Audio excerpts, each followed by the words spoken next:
cars. Well, I found this Corvette on Marketplace. It's a Z06 convertible Corvette that's smashed, and you usually don't get to find the that 5.5 flat plane crank motor. It's not for sale. You can't buy it. You have to buy like a smashed Corvette or something that's been burnt up or something like that. Which I've seen those too, but this is a running driving car supposedly for which got some bent suspension for like 55 grand, and it's making my brain like do weird things, and just want to like cut one up really bad because it's such a great like platform. I think you could put a cool body on it. Like I always thought like you could buy like a kit car body potentially, like a cheap kit car, like a Bradley or something really weird, and stuff it on there and make it look like something like cheap but super duper fast.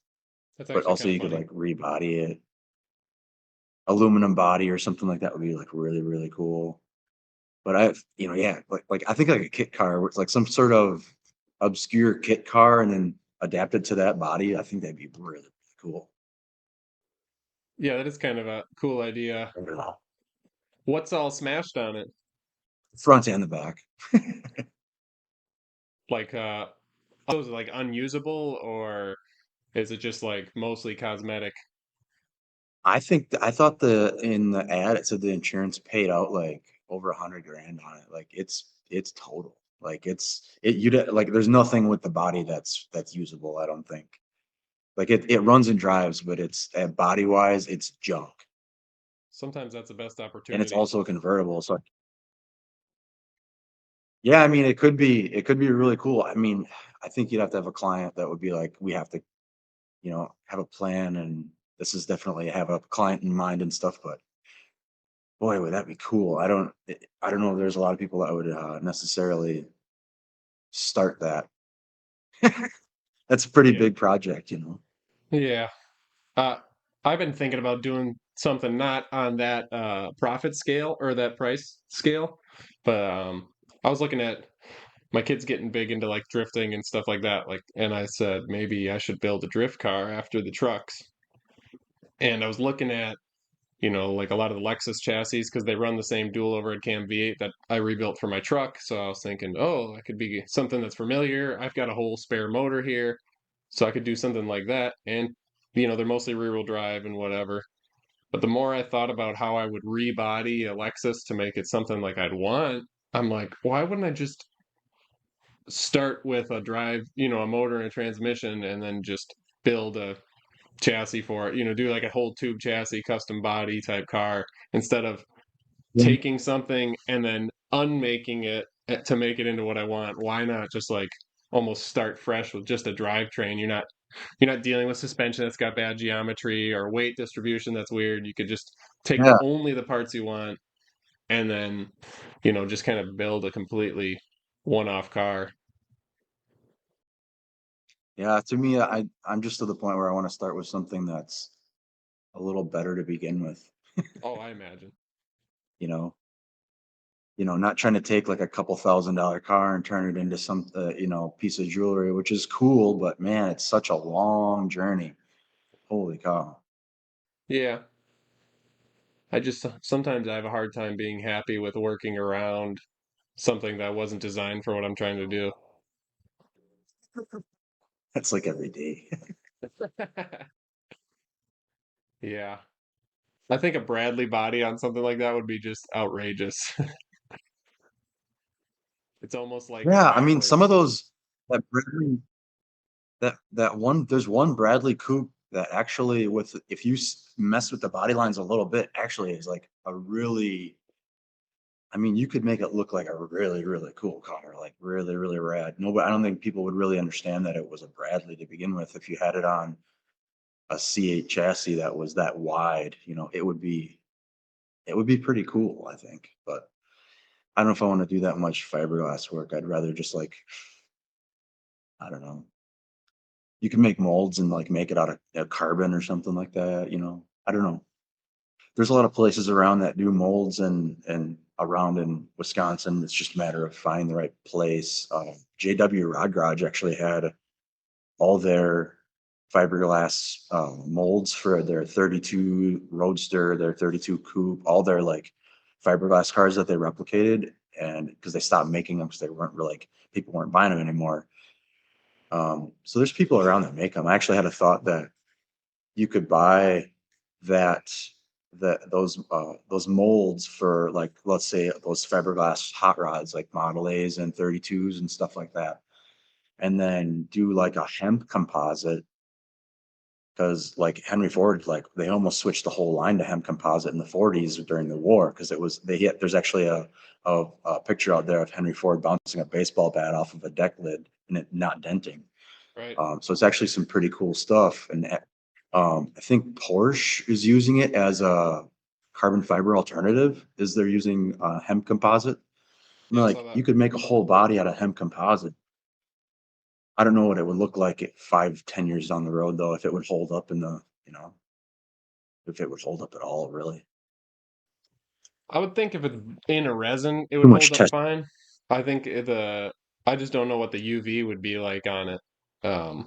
If you were trying to run it raw, Right, but if you're right. painting it and it was, totally saturated in some sort of, epoxy resin or polyester resin, I imagine it basically hold up the same as anything. Yeah, I couldn't be any worse than the Corvette, right? Couldn't be any worse. I mean, really, though. I mean, mystic cars. And Yeah.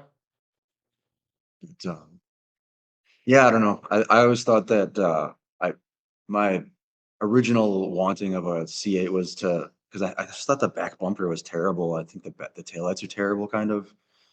Um, and I thought like I really like the latest Ford GT that has like you can like see through the quarter panels like to the Oh yeah. cockpit. I don't know if you've for the newer GTs. Like, what if you did that sort of styling and like got rid of the trunk of the C8 behind the motor? There's like a spot that you could put your golf golf golf bags and stuff. I think you put 2 golf bags in there. What if you ace that, move that whole ass end of that car up a foot, and then made a new bumper that went right up to the gate, like like a new aftermarket bumper kind of a thing. But I don't know. That seems like a lot of dicking around. And Yeah, a lot of but removing to stuff. me, it could be a product to sell. Right. Having a product to sell versus just labor hours is a could be a game changer. But there's people out there with Corvettes. It's just you might have to have the right look that appeals to a lot of people that are going to want to buy it. Yeah, it might be a problem getting people to drill out all Just- the spot welds for a trunk and stuff like that on their C8 Corvette to install the shorter rear end too. Well, it's not. I don't. It's not drilling spot welds. It's like composite. I think you got to Oh. like cut it off. Like, yeah, it's. You'd have to really be dedicated. Yeah, I mean, I would do it. I totally want to do it. Let's Yeah, make less space in a C8. That's cool. you could do like coach built C8s where you take somebody's car and do like a whole coach build, different body, where you change the back and stuff like that. It's kind of like what I honestly. That's. I really really like that idea. Like that's. I've had that idea for a while, but it's how do you without having a car to even start? How do you even without having you got to have a car that you can at least put your hands on all day to at least get a prototype or something started and then figure out how you're going to make multiple of them, make a mold and then either do like carbon composite or carbon or composite, depending on, I don't know what I would do, but that's like, I feel I'm dreaming a little bit there as I got so much work stacked in front of me that it's just a fantasy, I think, maybe at this point. We'll see. We'll get there. I Fantasy just seen that baby there girl. was a press out there to take for 3D scanning for like a shop like me to be able to 3D scan here and then build a part in on a program and send it off and get printed. Or it sounds like a something I might end up doing. Sounds pretty cool. Yeah, the scanners, I guess, are getting a lot more affordable too. Yeah, I mean, you can buy them. They seem pretty cheap for what you can do with them. Right. And then you have accessibility to having it printed on. $500,000 machine or, $1 million machines that you don't have to have the investment of. You just have a file sent off and send it back or send you a part back. Sounds pretty enticing to me. Yeah, I see a lot of that with like the pre-runner guys and stuff where they're doing like roll cages and things and they do it all in CAD and they send it out to be CNC bent so that everything just shows up bent and notched from a CAD drawing. Yeah. And then you Yep. just weld it together. Yeah. Perfect fit. Did you see that? Did you see that Fuller Moto when they put that car together? That was a Hot Wheels car. It was like a Cadillac DeVille, like a really huge bulbous fendered 30s car, huge roadster thing. They had it was I think it was originally a Hot Wheels car. They blew it up, obviously, to Full scale. real size, and had it all 3D printed, 3D CNC metal shaped, I guess you'd say, at that Salt Works, I think it is, in Florida. They printed it all, sent it all to this Fuller Moto, and they flew in metal shapers from all over the country, and they put it together in like 4 days. That's pretty wild. They welded all the panels together. Yeah, it's like it's very, very, very cool. They had all these parts showed up in boxes, and they just threw this car together. Like, I shouldn't say they threw the car together. I mean, they like the best metal shapers in the country were there. They But yeah, I assembled it. mean, you still have to line the panels up, like, weld the stuff together, finish it all out. Really impressive, super impressive. A part of me feels like that almost takes the fun out of it, like the art out of it. Like there is an art form to that, but I feel like it takes some of that human element out of it. Yeah, but if you have the ability to foresee problems in a computer program, Oh yeah. it's just like, and especially for a shop like me that's really small, it's just me and my wife, and we hire, we just sub in help for mechanical stuff. Um, it can really help push things forward. Like this front bumper I built for this Mustang, like we could have had the whole thing shaped, like probably sent in, I don't know, 4 pieces and welded it together, and it would have been done instead of making it out of, I don't know how many pieces I made that out of. It's a lot more than 4, Yeah. So you just speed the process. It's not like it's taking away a little bit of the fun, but it's some of the fun you don't need to, like. Rob Ida, he was talking about, he has one of these machines, and he was kind of talking about like who wants to build a door jamb? Like, nobody. True. Like, unless you're like a super duper nerd and you're, I don't know, nobody wants to build door jams and like rocker panels and stuff like that. Just have it printed and install it. I Right. mean, there's still going to be a lot of finessing to do in installation. It's not like just like getting an aftermarket panel for something. There's going to be tolerances, I wonder if and it'd be a you're good usually going to have invest. Wonder if it'd be a good investment to scan that Mustang when you're done with it, and then you could have something like that as an option where you sell, like that bumper kit that you built as a 4-piece weld yourself thing. You know what I mean? Like people see that car, they go, "Oh, that's a different style than I've seen before," and then they can buy literally what you have. And if you do stuff like we do at my work, people order it, and then there's like a 4 to 6 week lead time on it. Everything is built to order because it doesn't make sense to have 10 of those on the shelf. I mean, even the headlights where replicate the pot metal and weld that on, that would be a great idea, actually. I got my wheels really turning. Yeah, I mean, Screw the C8, we're going 3D scanning. I think it's a good like business investment because you can scale parts a lot more, especially if you're outsourcing them to be made. You just, what I mean, you scan them, you've already done the work of forming it, and then this guy has the original. He has the hand formed part, so it's not like you're taking away from him. And then you can sell a part multiple times. That all you're really doing is putting in an order and shipping after you've gotten the 3D scan and it in CAD and all that. No. Yeah, because you could even do like a blank without the shape that's just without the fog light opening and the intercooler opening, you could do like a blank of it too, and like have them cut their own holes if they wanted to as well. You got my brain really freaking spinning here. And then I was thinking too, Oh, the you were talking about like 32 Ford molds and stuff like that.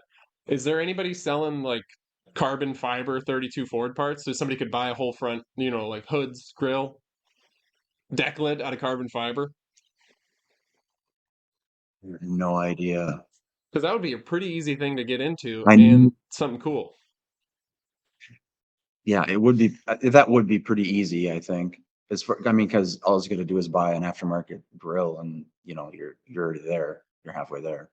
Right. Um, Getting into I think the carbon mold making when they're doing the vacuum bag stuff, it doesn't seem that like um, overwhelming. No. Seems like you just need the right products and the right stuff in front of you, and it seems pretty cut and dry.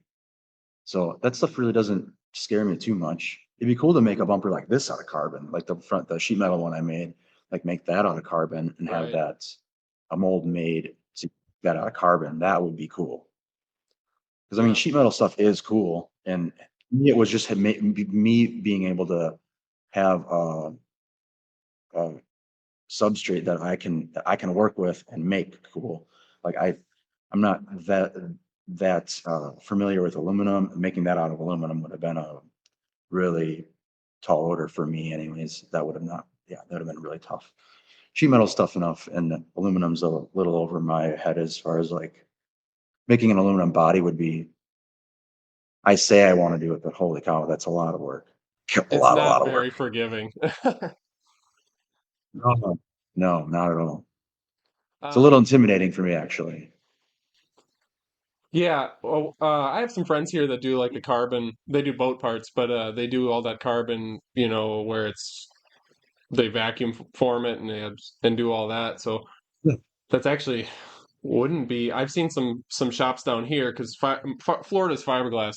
It's like the fiberglass headquarters. Every fiberglass manufacturer is down here because people are building all sorts of custom boats and surfboards and everything here off of, and Mhm. so with making that, there is, I don't, I mean, if you've never been a part of it, there is a big thing about mold maintenance. Every time you pull a mold, the epoxy, because it's chemical reaction or the polyester, whatever resin you're using, it makes heat. And so that will slowly change the shape of your mold over time. And so there is, you got to make your buck or your Makes positive, sense. and then you make your mold. And then your mold might only be good for, let's say, 50 to 100 pulls. You got to keep using, you're putting the Sure. release agent on it every few and things like that. But I've got friends here that were taking like outboard boat cowls, the cowling that covers the whole motor, and then copying it Okay. in or making a mold of it, and then making carbon fiber outboard cowlings because they were doing a full carbon fiber boat and they wanted carbon fiber motors on it and all sorts of cool stuff. And so I've got a friend who's been doing that stuff since the 90s and he's doing all that custom work. So if I got into doing a car part, that would actually I'd have a guy that could just literally give me a shopping list and then help me do the first handful of them. No doubt. Wow, that's really enticing. That sounds really cool. And then if you want to get more into Oh, technology yeah. side on it, you could 3D scan your bumper. You could have somebody with a CNC mill out a positive, like a buck out of wood or whatever, or foam or whatever, and then you could make a mold off of that You and could you don't even have to have use the them car 3D part. print plastic. What was that? You could print one out of plastic, couldn't you? You could, but I mean, it'd be like ABS would probably be the best plastic you could do it out of, and that's kind of, I don't know that anybody wants an ABS bumper on their 65 Mustang. No, just use it for a mold. Oh yeah, yeah, yeah. You could do that. A lot of times they want the molds to be really sturdy because you're wrapping in fiberglass and it's going to make heat. So even though ABS can take heat, it's also got some flexibility to it. So a lot of times they make them out of wood. So they would Um, CNC it out of wood, and then you would coat that with this like there's like a gel coat type stuff. You put it on it and it's soft for a few days so you can wet sand it all down really smooth. And then that hardens. And then you put a release agent on that, and then you just build your molds off that same part forever. Crazy. And then you start making carbon fiber Mustang Uh, bumpers. sounds it'd be cool. I think the hood, even your, is that I don't scoops know. It's in one that of those. hood? Are those like a GT40 style scoop you Sorry, go made? ahead. Yeah, there's like a I can't remember which generation GT40 has like the center one's like angle in. But yeah, it's definitely the fog light opening and the whole front bump, basically the front bumper and the hood. I'm trying to take as much styling from a GT40 as possible because I love those cars. It's like that would be. I mean, the reason I have a slight love for the C8 is just because it's mid-engine and it's kind of the obtainable GT40 if you want. You know, it's not a GT40, but um, it's close enough for this guy. Uh, but I mean, I haven't seen this particular styling put on this car, like with the bumpers tucked in and not out, like the majority of cars that get built a little lower end up being. Um, so I don't know. I just really dig the styling of the GT40. So the hood cutouts are. We still have to have the opening. When I get everything, the motor thrown back in this next month and get the radiator and everything, I have to get the radiator connected to the bottoms of the hood opening, so it'll actually have out like a radiator out in the through those openings there. Um, and then figure out a little transition piece or whatever, but shouldn't be that big of a deal. That's But kind of cool. since the firewall and everything's welded in, we're ready to go back in and start adapting all the parts, getting the fuel pedal figured out and all that stuff. But hopefully that's by the end of this next week, I think. Nice. What have you been working on this week? Brookville Roadster? Yeah, I got the front floors made for that because they didn't really come with the pieces he got were just some small transmission tunnel pieces that weren't really, they were like, I don't know, uh, like 14 gauge. I don't know what they were really used for.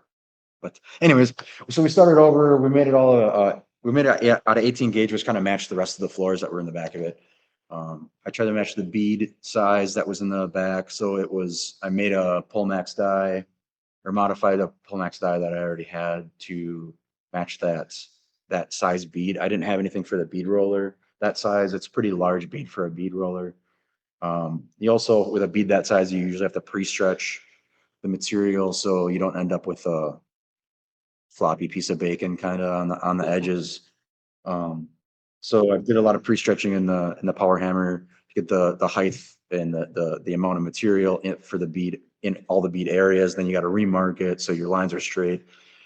And then get a fence next to the guy or next to because you're with a Pullmax, you're going sideways. So um, you basically have to have a fence right next to where your bead is going to be.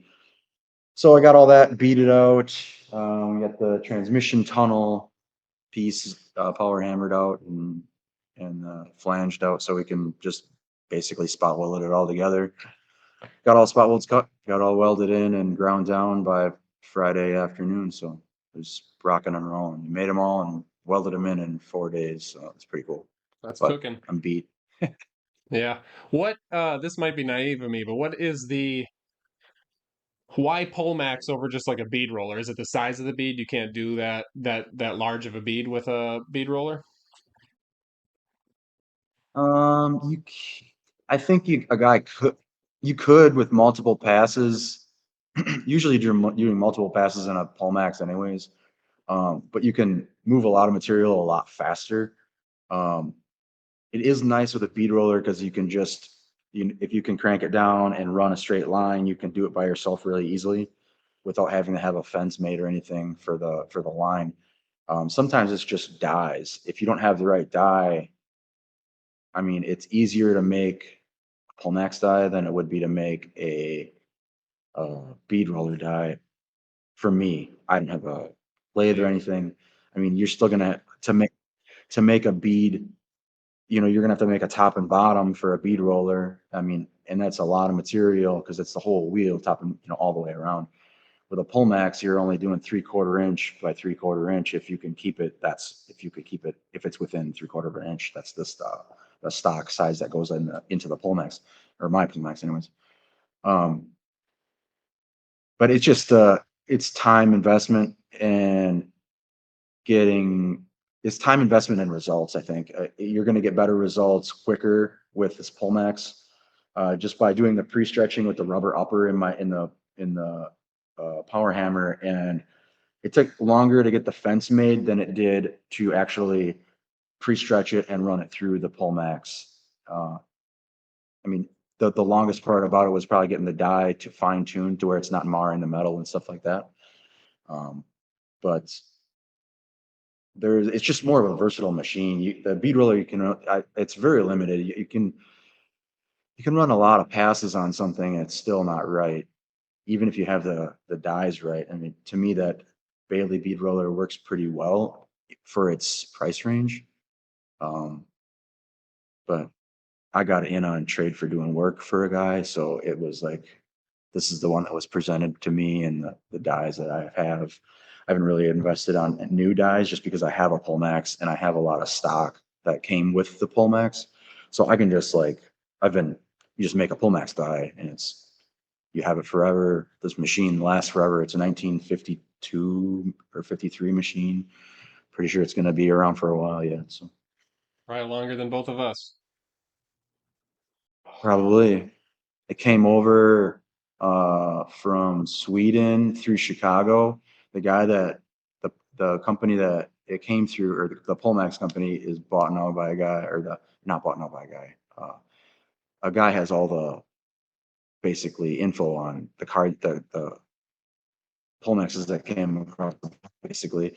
So he can tell you, if you give him the serial number, he can tell you where yours came from, who it was originally bought for. So this was bought for a place in Minneapolis that made barrels, like oil barrels. So that was actually notched out on the bottom, so they can make, like, the barrels that your oil comes in. Right. I don't think it was five. They might have done 55 gallons, but it's the big beads, thick beads on the oil barrels. This is what they made them on. That's kind of cool. And then I was given to a company in Marshfield here to do a job for them. It was given to them, and then so like I'm the third owner, which is kind of nuts. In 73 years, only three owners. Yeah, it's pretty great. Yeah, That's pretty it was wild. actually offered. The maintenance guy at the place that I got it from is like this old biker dude, like white hair, white beard, like he's definitely the quintessential biker guy. He was out west at some big biker fest thing and actually offered this to Jesse James, apparently, which I think is kind of funny. He's like, "Yeah, I was trying to get Jesse James to buy it from me, but he said he already had one." I'm like, "Yeah, he's probably had one of these for like 35 years or something." Right. But yeah, What's he and it's doing just now? it's a P5, so it's not like the biggest. Uh, Jesse James, I don't know, making I haven't. guns usually, Oh, guns yeah, and pissing people. yeah. Uh, it's still Monster Garage for me. Yeah, I mean, I can't say that he hasn't had an impact on my life. I mean, watching all those shows as a kid, wow, it definitely opened your eyes to, like, there's a dude just throwing metal over his knee and turning it into a gas tank, and then he's riding it down the road. He built the frame and everything. It's like, excuse me, that's pretty nuts.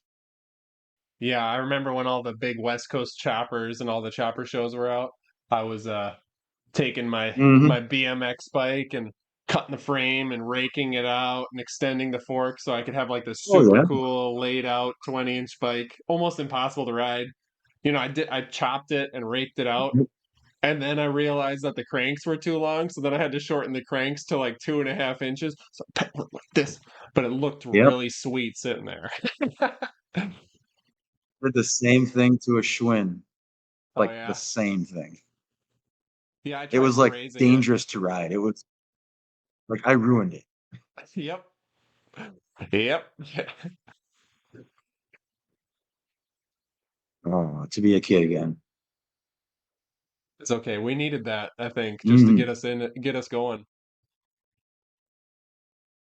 yeah, well, sometimes you need to know what doesn't work. Right. Usually that's the lesson that you learn. Yeah, I think that's an Edison thing, right? He didn't fail 10,000 times. He learned 10,000 ways not to make a light bulb or something like that. Yeah, there's a lot to be said with that because I mean, you can build like even building sheet metal panels, you can build something and it works out slicker than shit the first time, and then you go to build the opposite side and you get your ass just kicked. Like that ass kicking was you just got lucky the first time. I some of it is just getting lucky the first time, I think. Um, so I don't know. There's definitely like you the less the hard things definitely sink in a little harder, I think. Um, I don't know. That's all I got on that. Yeah, I had a friend Anyways, who's working on a square body Chevy right now, and this isn't me picking on him. This is stuff for people to learn because we went through it. Quentin and I are just talking about failures, but my friend's rebuilding this, yeah. marketplace engine for his truck, and he has trying to do everything right. He primed the heck out of the oil on it. Went through and kind of did an outside gasket kit. He didn't take the heads off or anything like that. But he said he primed the oil for like 10 minutes, 20 minutes or something like that. So it'd be super good on first startup. And then he got it fired up finally when he got the timing close enough to get the thing running. Took a video of it running. And then I don't know if it was while he was videoing or what, he realized that the tool, or he didn't have oil pressure.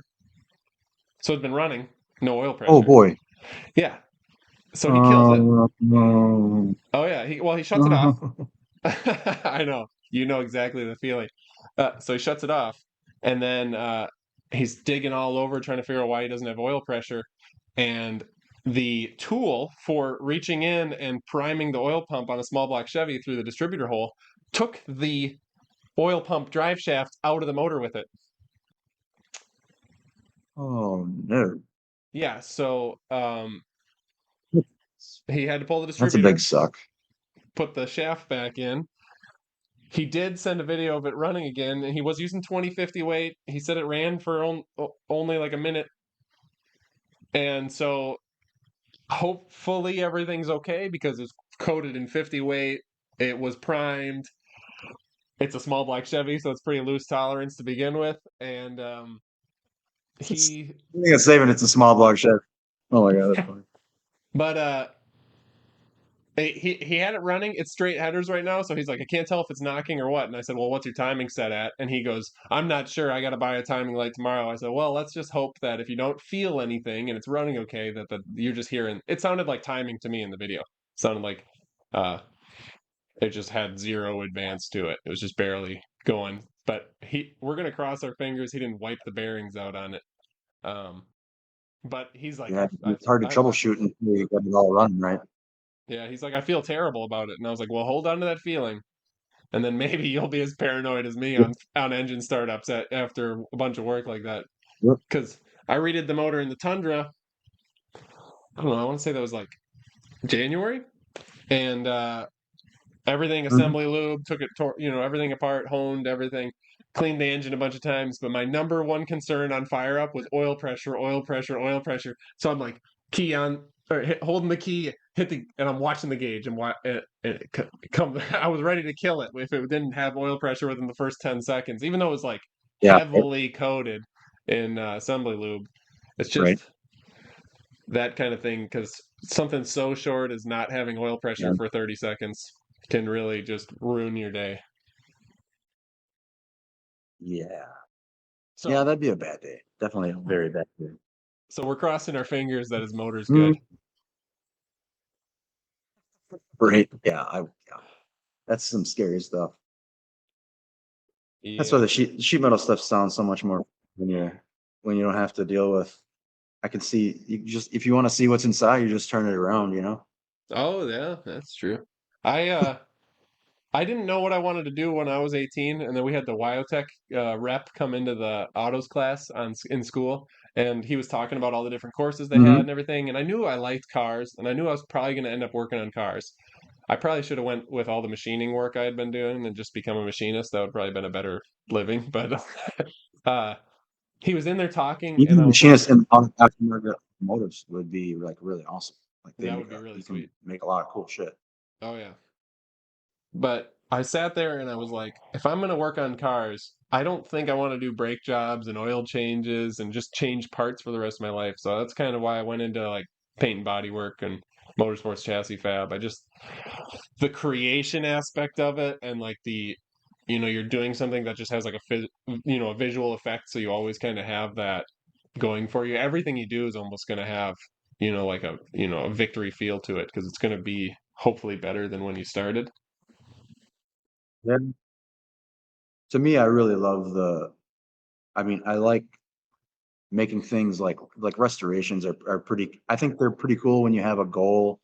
Some of these, like when you call them, I don't know, resto mods or hot rods, when somebody has like a time period when they're trying to like, I have a vision of this car being from, like this 66 Mustang, we're trying to go for like a late 60s race car if everything was built out of sheet metal, like using Shelby inspiration and GT40, like late 60s race car, but a little more finished and nice, or like a lot more finished and nice, I should say. But like, and then the Model A over here, he's got a really late 50s vibe that he wants to go. So everybody's got kind of like the vibe they're going. Sometimes working in constraints and then being creative within constraints is really fun, like really, really fun for me. Yeah, it makes you look at things from a different angle when you got to like peer through this lens of 1950s or 1960s or, you know, whatever. If they've got a style that they Well, it like. makes you, yeah, I think it makes you get out of your box as far as like you're forcing you to expose yourself to things that you wouldn't normally like. um, you wouldn't normally integrate in something that you would do for yourself necessarily, but then that turns into finding things that you are inspired by. And when you find something new that you're inspired by, that's like the golden ticket, man. That's if you could find that once a month or every couple months, that's something that that's a lot of gas in the tank. Right. When you find something like this Mustang has been a lot of gas in the tank. I mean, it takes a long time to get some of this stuff accomplished and like actually looking finished and like to say yes, I can move on to the next step. And this is somebody can walk in the shop and say, this is amazing looking. And then I'm moving on to the next part and the next part and the next part. But I don't know. Every day's a school day. That's what Gene said. Yeah. I try to as often as I can when I'm making decisions or being creative or whatever. I always try to ask other people their opinion, not because I necessarily need their votes for something, but like I was looking at wheels this week for the truck because it's got some just terrible bullet hole style wheels on it that just don't fit the vibe, the trophy truck vibe of the truck anymore. And I was looking at wheels, and so I go through and I pick out like 5 sets of wheels that I kind of like. I already know which ones I like the best, but what I do is I ask other people, which ones of these would you pick? And then they tell me, and I'm not necessarily looking to agree with them or have them skew what I'm going to do, but sometimes I had 2 people pick at the same wheel. And when I was analyzing, like, why would they pick that wheel? What, would I want that wheel on there? And then it almost, from looking at it deeper and why they liked it, well, in that case, I found out why I didn't like it because it was like a 5-spoke wheel and the truck's 6 lug. And I have this weird thing about like, if you have 6 lugs and 5 spokes, it's just like, Oh, what? it's a Yeah. little weird. You know what I mean?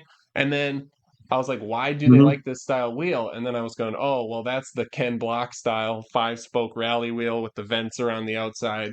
So it's kind of big, influential wheel, which is cool.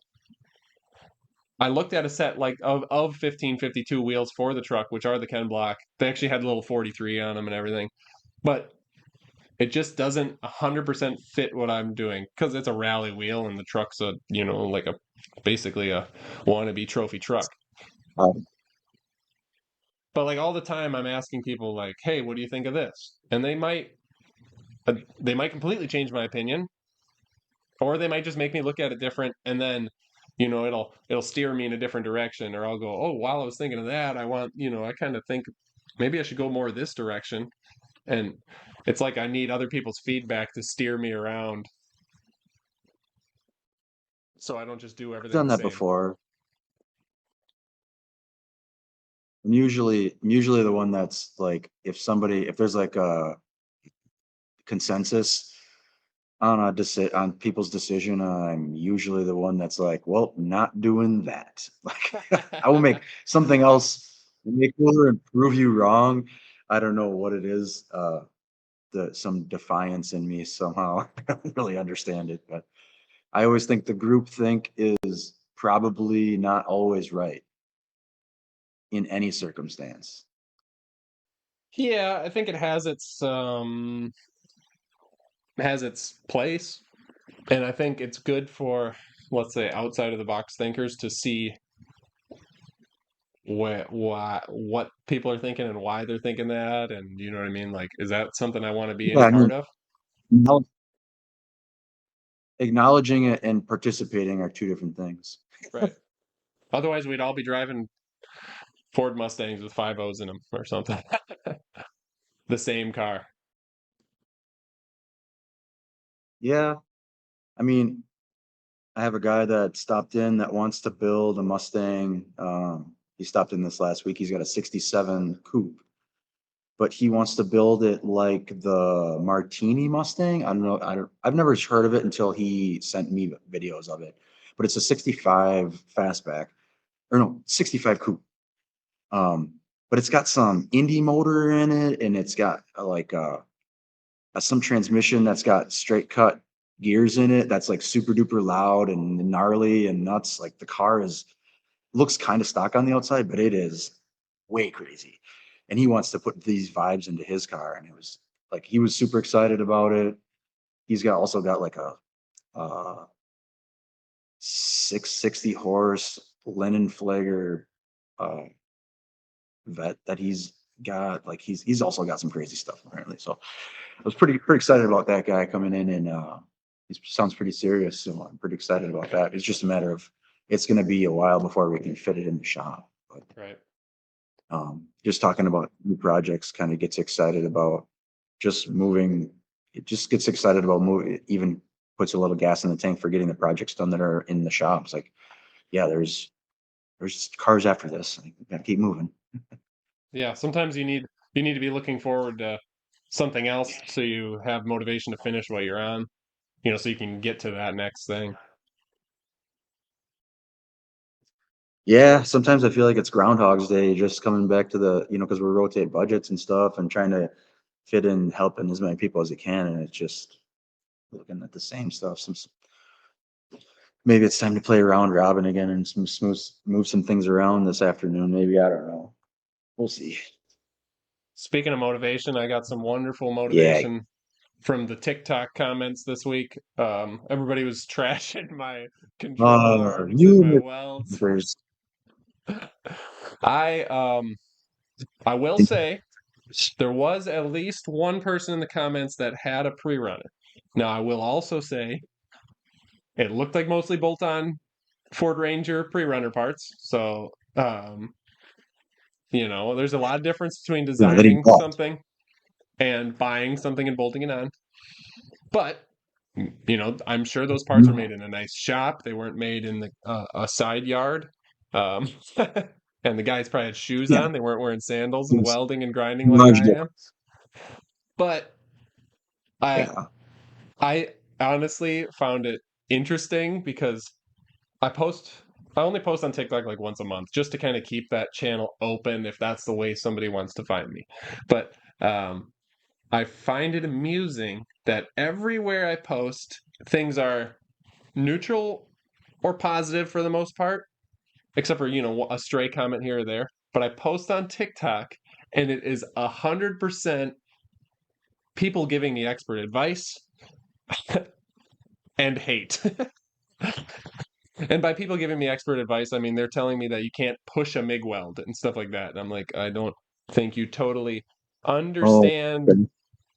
And then they're like, your wire speed's off. I'm like, okay.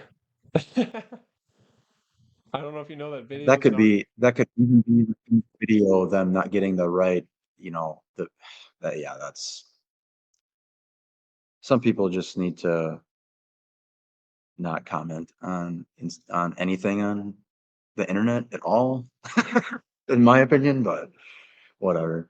There's times where I want to definitely comment on people's stuff. I mean, I've had my days where I've had some buddies of mine talk me off the ledge from pointing some mad fingers at some people, but uh, it's just not worth it at the end of the day. I have too much stuff to do to hover over my phone all day and worry about what some dickhead's saying on his couch, eating Cheetos, calling me pathetic. It's like, I don't know, man. You gotta, I wouldn't trade places with him, so I ain't gonna take too much weight on his words. I don't know, the beanbag chair in his mom's Or, basement might be pretty comfortable. I don't know. I do like Cheetos every once in a while, so I don't know. Uh, yeah, I on my YouTube I respond to every single comment that comes through, and I do it with positivity every time, which I almost find more amusing. Oh yeah, yeah. Kill him with kindness, right? Uh, I think I got it from my kid who used to watch Outdoor Boys, which was a huge channel, and the guy's like recently kind of just quit doing it because he's just like, I don't feel like doing this anymore, and he's got like the huge, huge channel. But obviously, videos keep making money, so he can say I quit, but the channel keeps bringing in revenue, and I'm sure that there's still merchandise being sold. He's just not making new videos. But he did one where he was reading the most awful comments on their YouTube channel, and he'd be like, "Thanks, user 61739. I'll keep that in mind." And he like just kept reading these horrible things and then just like thanking them. Thanks for watching and for the comment. And it was just glorious. So I try to keep that Oh energy. my gosh, that's, yeah. Sometimes it's just like the hobbyist. Sometimes the hobbyist car stuff that trickles over into the, uh, that there's even a difference from your videos to mine. I'm trying to portray myself from a business perspective for the most part. Your videos are not necessarily like, I'm getting to that point, as far as having, I think you're probably pretty close to having your own business, I would think, potentially. But it's just, it's almost, there's a level of making sure you're portraying yourself right to future customers too. I don't know. Do you have that pressure on yourself? Um, I don't feel a pressure from it because like what I'm selling, because what I can sell and will sell forever is me as a brand. And so the only way I can show me is by being me. I'm not going to be a fake. Not that I'm not going to withhold. Obviously, I don't put a lot of family stuff on. I don't put too much personal stuff on. But I just do like, I just give an honest, authentic version of me, which is corny sometimes and whatever. And I take a lot of vibes from like early 2000s TV shows, but also what I'm showing that doesn't make me feel pressure from, future customers or whatever is I'm basically barefoot in the sun outside building something that's going to perform, that's going to Yeah. hold up. And when I have the finish work done on it, it's going to look good. I know that because I've done it in a professional environment. And so if anything, I'm showing that Mm. even with, you know, without a shop at the moment and without great tools, I'm doing the job of somebody, I might be doing more than what somebody can do in a professional environment. I'm showcasing Sure. skills, not necessarily selling. Listen. This is the driveway you want your truck painted. You know what I mean? Um, Oh, for because sure. No, I'm not knocking it by any oh means. It's just, I'm just trying to, yeah, just trying to relate, you know. yeah, and then like I manage a channel for a friend of mine. Manage a channel. I mean that's as loose as you want to say it. But I help a friend with his channel. I do a lot of the posting. I help him with the editing because he has a business to run. And when he's doing it, I'm kind of like, okay, you're running a business. So you got to tell me the vibe you want to portray. Do you want to portray this is just 100%, professional, cut and dry? We're not going to have too much fun. We're not going to do too much of that. Or do you want it to be kind of like we're car guys. It's a fun, relaxing. You're kind of selling yourself as a business too. So like you like to have a little fun. Uh, so it was kind of hard, but you get that to do that because you have to keep things entertaining and not so dry, but also portray a professional business doing quality work and things like that. And so we had some Mhm. talks in the beginning, but ultimately, like, and I know we've talked about your channel or whatever, and I think you just kind of gotta do what feels right for you. Um, you don't have to show all your cards. You don't have to do everything and show every little thing. For sure. But there's like an authenticity to showing bad days too. You know what I mean? Like, so For me, that's the hard part. As a business, showing a bad day for as a business is that's a hard thing to be like, check us out. well, I How, don't why mean would why would we want to portray it as a business? well, I don't necessarily mean that, but I mean like there's struggles as far as like sometimes, you know, something doesn't move the way it's supposed to, or some sort of circumstance happens, and it's like relatable, but not necessarily a bad Yeah, I reflection of a guess that makes sense. business. Yeah, I guess that makes sense.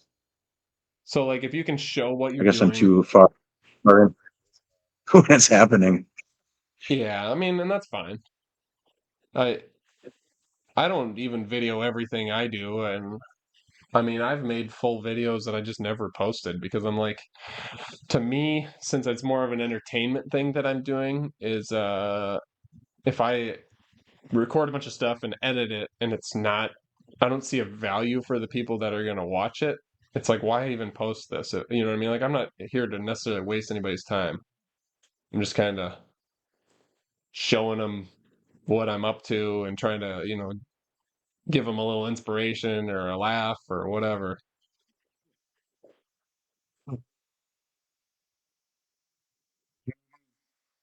TikTokers, man. I'm not a TikToker. I would say if you want to stay away from negativity, probably TikTok and Twitter X or whatever it is are just a good place to stay away from. Yeah, definitely staying away from that stuff. It doesn't seem like there's a lot of traffic for high-end automobile clients on there, Right. but I haven't heard of that being, but we'll see.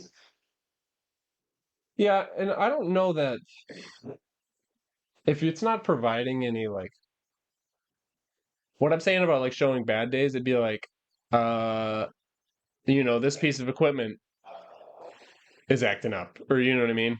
That or what you know what I mean, or you had to fix Yeah, something. You know what I mean? Not necessarily like even that you're struggling with something. And I'm sure at this point in your career right. you don't struggle with anything at all anymore. Oh yeah, nothing ever. It's just perfection, day in and day out. Everything is easy every day, all the time, and all these cars are all the same, and it's all easy looking Oh, my cars. my friend that I help him with his YouTube channel, he always gets mad at me because I'm like, oh, this is easy. And he's like, oh, everything's just easy for you, isn't it? I'm like, this is easy.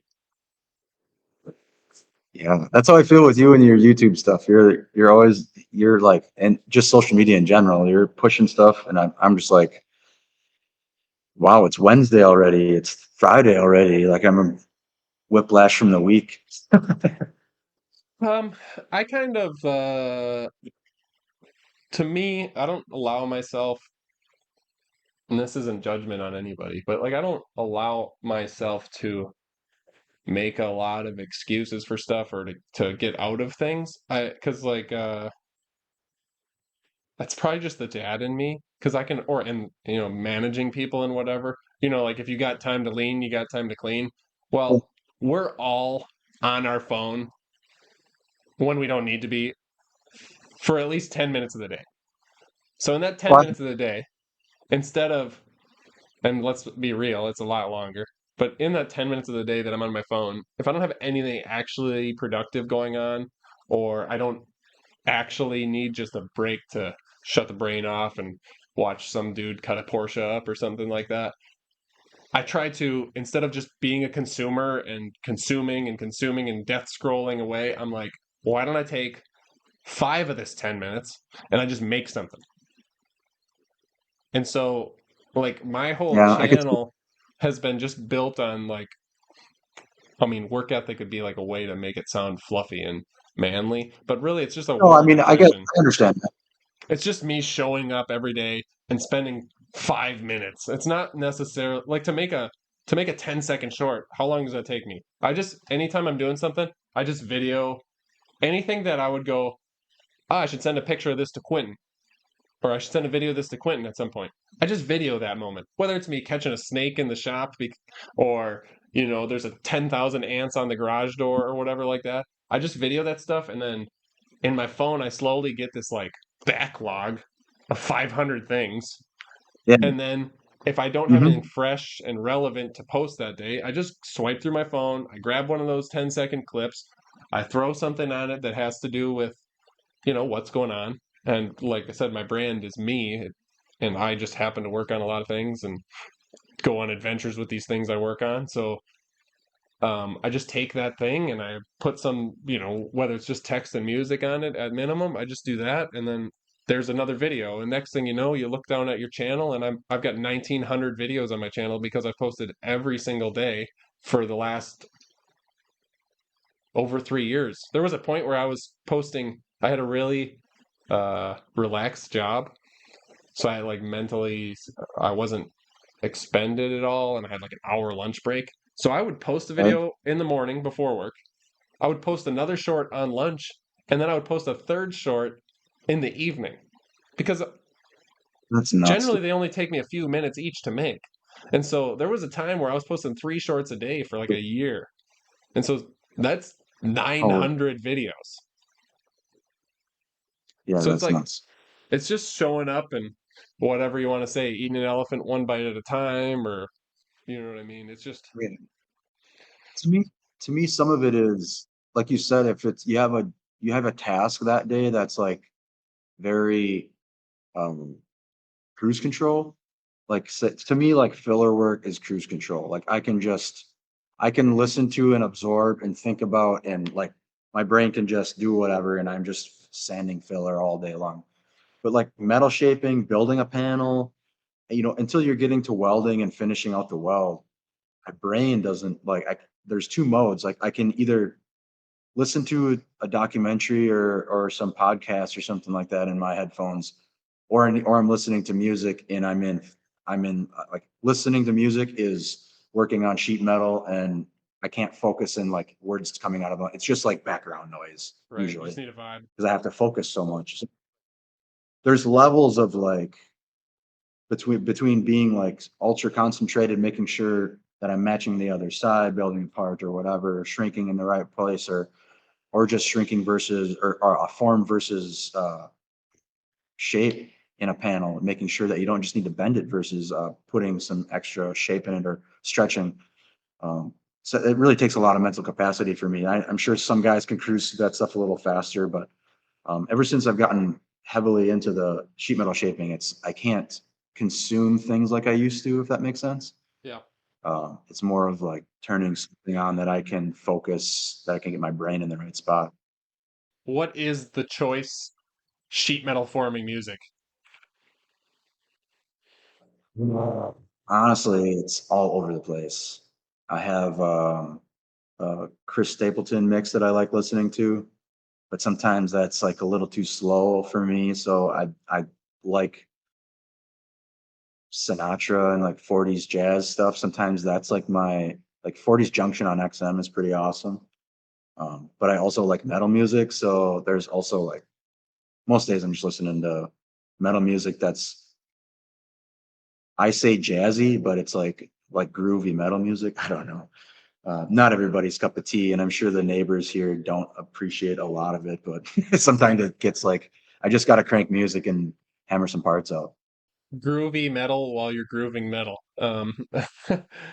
I do think it's Ooh, yeah, that sounds really funny that you said Stapleton's too slow, so you listen to Frank Sinatra. Yeah, there's something about, I mean, for me, I correlate this 40s junction and this jazz music really closely with some of the metal music as far as how the music's put together and the rhythm of some of the stuff. Like, I'm not saying all the metal music I listen to is like that, but some of it's very melodic and like Deftones is like, you put Deftones on really loud and that's my jam. Like, there's a more melody to a lot of it, and it's like a whole vibe. I don't know. Everybody's cup of tea. I think music and cars have always gone together for me. Because that's you get your first loud stereo, and I mean, usually it's in a car. Is usually when you get to really hone in on your music tastes. For me, anyway. Yeah, I do like Sinatra, but when I listen to like my Pandora Frank Sinatra radio station, the next thing you know, like if I'm in between tasks, so like say I weld something up, I'm taking it off the table and putting it away. On the way back to my welding table to start the next part, I'll be dancing like it's White Christmas or something, or I'm Fred Astaire. Yeah, yeah. I'm sliding through the shop, and then all the young guys are like, "What is going on with him?" But that's because the only Right. dancing they understand is twerking, I think. But uh, I don't do a lot of like angry metal in the shops, because I find that when the smallest thing starts going wrong, it's like the vibe of the shop with Oh like yeah. Yeah. it just comes out of me, and then I'm like start like little problems start to feel like big problems. You get this angst in you, because the music's like bringing out an And there's emotion in me. sometimes that I'm like, gotta switch the song. Yeah, yeah, like Definitely. you're dealing with a rusty bolt and you're listening to Five Finger Death Punch and then you Five Finger Death Punch a cylinder head. It's not a good place to be. You know what I mean? Yeah. Yeah, it just depends on the day. I mean, sometimes honestly, there's days where you can have like on Spotify, you can check like thunderstorms. You can just like crank a thunderstorm in your head and start and play on the power hammer for a while and make some parts. Sometimes it's just you don't want to listen to anything. I don't I know. do a lot of like Weirdo. I'm becoming that old man. Like I drive to work with no radio and just silence. You know what I mean?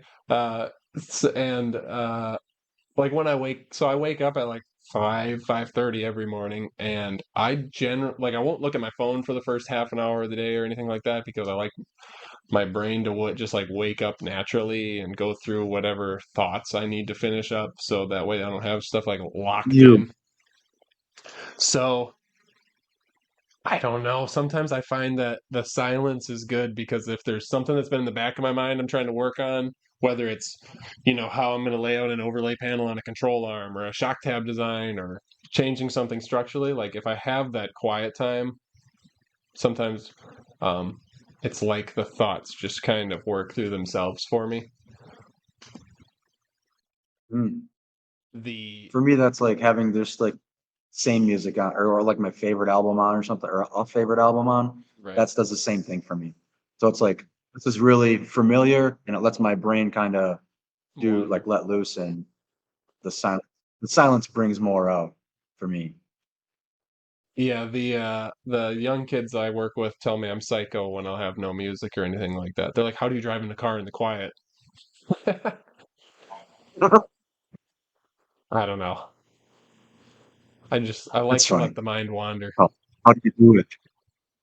Well, sometimes I know a lot of guys in whereas they won't radio on at all, like ever. They just want to listen to the motor. I've had a lot of That's cars a that just didn't have I've one. heard that from a lot of people. Yeah, that's true too. Sometimes a V8 Usually that was with the first thing I said. sometimes a V8 rumble is almost like a meditative state. Just droning. Yeah, there's no melody though. There is no melody. Yeah. And then like Hmm. if the shop gets to be like sometimes the guys I work with, I tell them I'm asking if they're playing like some teenage girl playlist and stuff like that. If they start playing too much stuff like that, I'll tell them I need to sage the shop, and then I'll put on like this is Sturgill Simpson radio, so it's just quality music played with instruments and sung by humans without autotune. You know what I mean? It's just like just in case you forgot, this is what talent sounds like. This is what feeling is like, you know? It's not a K-pop world all the time. Also like polka. Polka's really good. Like Oh yeah. some good polkas. That's usually mine. It's like Sunday morning. When I left, yeah, we were listening to polka. Grab your Yeah, balls, let's go good bowling. stuff. On the radio station. Yeah, like, yeah, exactly. They play that every Sunday on the radio here. We used to do if we had to work Sundays, when I lived up north, we would put on because yeah, the radio station had polka Sunday morning. We'd crank that up in the shop because it's like Mhm. you can't help but smile and be jolly when the accordions Yeah, are blasting. it makes you want to have a beer at 9 o'clock in the morning, to be honest. It's like you're ready for a tap beer. I don't know why. That's just the Yeah. vibe I get. Maybe just the polka things I was at as a kid. Yeah, I can see that. Well, here as a kid, I guess, but yeah, I don't Beer as a kid. know. I think we might need to talk to your parents about that. Yeah, I don't think I ever really had. I was pretty much 18 or something. I think when I actually started drinking more. Huh. I don't know. I had other things to spend my money on. My cars were eating up 100% of my finances. Yeah. Hmm. There's always something to save your money for. Usually, at first, it was amplifiers and speakers. When Gotta have the biggest sounding sub, you know. when I went up to CJ Race Cars to shoot a video for my friend's channel and then do a shop tour for mine, I had my son there as a. My friend had truck problems, so I was like, I don't have a camera guy, and I can't be the camera guy. So I grabbed my 13-year-old son, and he was the cameraman. He's walking around with the DSLR video and taking it really serious. But when we finished up and we were BSing with Cameron Johnson there at CJ Race Cars, he was talking to my kid, and I don't remember what happened. I think we were talking about how my wife and I met when we were my kid's age, and then he was said to him like, "Oh, no pressure, huh?" And then he's like, if you just get into cars, you won't ever have any money for girls, so it'll be a lot simpler life." He's not wrong. Yeah. While Chicks not get cheap. we're standing between a full tube chassis,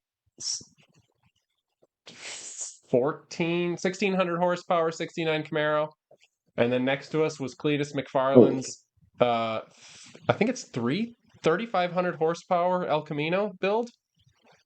And then there was a supercharged what big the block hell? Willys. Everything is tube chassis, titanium suspension, everything that they could have titanium and carbon Jeez. fiber for weight. They did. Um, they have a full Oh, carbon 69 Camaro they're building, and I think they're putting a Lamborghini motor in it. They call it the Camborghini. But Jesus. it's just like pretty inspiring. And when I was in there, we were talking to him, and he's just a guy, so we were just talking. It was just like you and I talking, or you know what I mean. You just everybody's just kind of a dude, Yeah. and they just like cars, and they're just trying to have as good of a day as they can working on these things. And it was pretty inspiring, especially like talking to him behind the scenes about like the YouTube channels and like where he grew, and you know what I mean. People like Cletus helping him out, Yeah. and you know what I mean. Like what do they say? Rising tide raises all ships. Like we all got it. There's enough people Yep. in the beanbag chair eating Cheetos, watching stuff for all of us to succeed on this. So like Mhm. we should. I mean, everybody should just Sure. that wants to do it should help each other out. And yeah, get into tube chassis cars and race cars, and you'll never have a dollar to do anything bad with. No doubt. That's some spendy stuff, man. That's crazy. Yeah, I can't even fathom working on something like that. every panel on that El Camino build that like on the floor, everything that doesn't need to be metal for like a scatter shield or something, all the sheet metal's titanium. So like titanium firewall, titanium tunnel, I think. Wow. Um, oh yeah, Crazy. and then every other floor panel is carbon fiber sheet, and it has Mm. cup holders. 3,500 horsepower drag and drive car, cup holders. Oh, someday, right? I don't even know if that's a goal that I would want to obtain, but that's nuts, man. It's not my thing, Just to but take I the car love that it. far. Like I just You, well, love the I can appreciate it. That was always yeah. the thing, like, in any of these aftermarket automobile. If it's done well, I can appreciate it. It doesn't really matter what it is. I don't really Right. hate on any specific genre of people building anything. That a guy that wants to put a wide body on a 300ZX, like, and have it all welded in and like seamless, not like a bolt-on kit, because he doesn't can't find any kit for his 300 that he likes. So he wants to like build it and build it right in, you know. And that's like really out of the wheelhouse of what everything looks like around in here, but that's definitely what, like, that's what I want to be doing, is customizing cars. I don't really care what it is. If you got something that you want customized, and I can do it. That's the road I want to be going down. I'm not really picky about what it is. I Yeah, it's all mean, to a steel. certain extent, but for me, what's that? It's all just sheet metal, really. It's just Japanese sheet Yeah, metal. yeah, for sure. It's just a matter of the substrate to work with. You know, if it's aluminum, right now it's a little more out of my wheelhouse, but it's definitely something that I'm going to be working on. It's looking moving forward anyway. But just a matter of application. If there's a car that I need to learn aluminum on, I'm going to do that very, very fast. You know, that's the learning curve that I've been riding. Is it's pretty much, it's got to be application based for me to be like 100%. I got to learn this and learn it now. Yeah.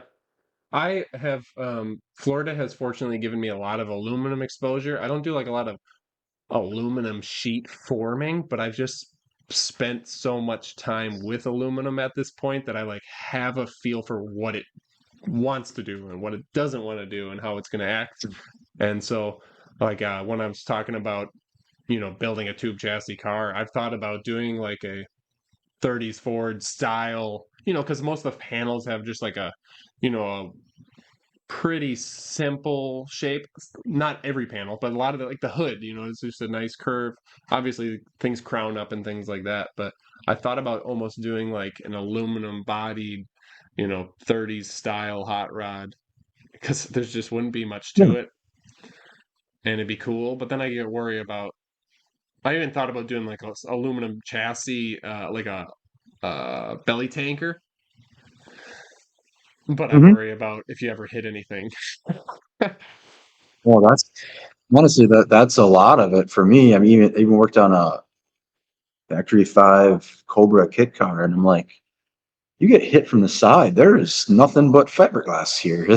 It's kind of crazy, actually. Like, you, it's a good thing they have seatbelts in them, because you're attached to the frame, and everything around you is pretty much cosmetic. Yeah, that's where Yeah, it's loud pretty pipes wild. save lives because then hopefully the people can hear you so they don't hit you. It gives them another sensory way to find you. It's, yeah, yeah. Those cars are pretty crazy small. We were in Monaco a couple of weeks. Well, there's a we went past a building. Ooh, excuse me. We went past a building, and I bet there were 4 Cobras in this front window of this place. I mean, Monaco it's a not very big at all, but there's a lot of people that come up for it. There's a lot of Illinois plates up there, in the summertime. But yeah, we go past this building, and it's full of Cobras. I'm like, that's really strange. Maybe it was just some rich guy's, play palace on the lake. Um, but then yesterday I had a customer stop, and he was saying that it was an actual brand. I don't know if it's a guy that sells these particular super performance cars, or if it's some sort of dealership or something, but apparently that's a thing up there. Like, I had no idea that there's Cobras being sold in Minocqua, Wisconsin. So we used to drive through there all the time. I'm kind of picturing a place on the left side of the highway as you're going north, and I think it's right before you hit like the main part of Minocqua, kind of a hilly area. Is that where that's at? This place was like right in Minocqua, right in town, right almost. I think it was on the lake, but it was facing the road, like big glass front with Cobras. I was like, wow, that's pretty crazy. Huh, I've never seen that one before. That's pretty cool. There's a lot of money up there. Yeah, me neither. I know Super Farmance makes GT40s too. They make aftermarket GT40s, and boy, if I had a couple $100,000 and I was a rich guy, I'd be buying one. Like those are really, really, really nice. There is a GT40 body on Marketplace for like 10 grand, I think. All right. So there's a teaser. We might have bad Seriously, ideas. like for something for me as a business being this young, like it would be cool to have like it that to me that this Mustang that we're working on is going to be a big launching point. But I also want like a shop car that has like a vibe that is going to be bigger than even I could think of. Yeah. Why don't you let everyone know where to find you online? Oh, so you can check out my Instagram, Hungry Hollow Customs on Instagram. We do have a Facebook, but I don't really post too much on there. You can check out my personal Facebook, Quintin's Track. I do have a YouTube channel that I'm slowly getting acquainted to and getting videos made and put on there. Other than that, where can they find you, Ethan? You can find me everywhere at Terror Shark TV. YouTube's the main thing. Instagram, I've been posting more on. Facebook, I've been trying to get more active on. And then obviously, if you want to go somewhere and you want to leave mean comments, go to TikTok at Terror Shark TV. And then, of course, you can find everything for the podcast, YouTube, YouTube, Spotify, Apple Podcasts, Amazon, Patreon.com/fucking cars. Yeah, baby. And I have been a little bit more ahead on the workload, so now you can get on the Patreon for $5 a month. You can get all of our podcasts in video form, and you can have them early. So if I had them up and loaded on Thursday, you can have it on Thursday. Otherwise, we're everywhere, Monday, 8 a.m. Eastern. We'll catch you next time. Keep fucking with cars. Bye. Bye. Keep fucking with cars. Available in audio form everywhere you listen to podcasts. If you want to see it in video, you can go to our Patreon, which is patreon.com/F_CKINGCARS. And just for $5 a month, you can get all of our podcasts in video format, extra bloopers at the end, so you can get a little bit more feel. You can see some of the things we're working on, even some of our more inappropriate moments, and help support the channel. Make sure to subscribe and hit that notification so you get notified every week when we post a new episode.